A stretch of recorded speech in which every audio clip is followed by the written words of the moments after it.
I'm Monsignor Landry, National Director of the Pontifical Mission Societies, coming to you from our chapel in New York City. Today, October 7th, is the feast of Our Lady of the Rosary. And so the whole church does what the first apostles did and huddled around Mary like they did at Pentecost, asking for her prayers. In the gospel that the church ponders today, we've got that scene in the house of Bethany with Martha and Mary.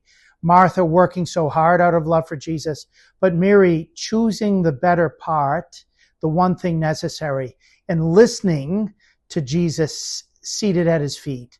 Jesus had come to their home in order to feed, not to be fed, to serve rather than to be served. And Mary of Bethany clearly got that message, though I'm sure Jesus and the apostles were very happy at Martha's hard work. Our Lady teaches us, first and foremost, how to listen to and receive her Son. She is the great icon of prayer of the church throughout the ages, which is why she was able to teach the nascent church in the upper room. But Our Lady has always been a worker. She was the one who went in haste to care for her cousin Elizabeth when she was pregnant late in age. She was one who obviously would have prepared so many of the meals for Joseph and Jesus. But while she was in the kitchen, she was likewise always attentive to what God was speaking through the Word made flesh who had taken on her womb.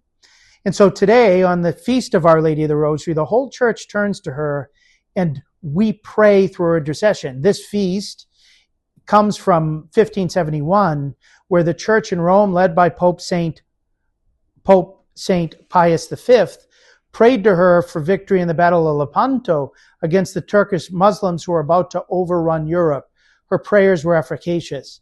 And throughout this month of October, which is not just the month of the Holy Rosary, but likewise the month of the missions, we pray through her intercession to the harvest master for laborers for his harvest. We pray for that harvest.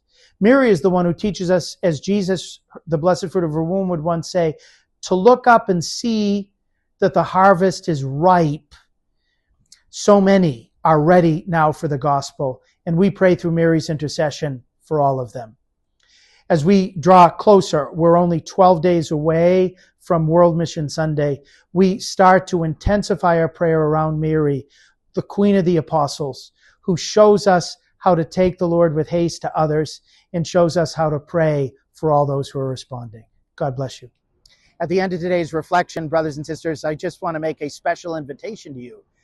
We're getting closer to the month of October, which is two things. First, it's World Mission Month, which we pray for and sacrifice for missionaries, which has its culmination on World Mission Sunday, which this year is October 19th. And secondly, October is the month of the Holy Rosary. And in honor of both of these month-long celebrations, the Pontifical Mission Societies USA are going to be getting together with anybody who wants to join us from all over the country and world to pray the World Mission Rosary.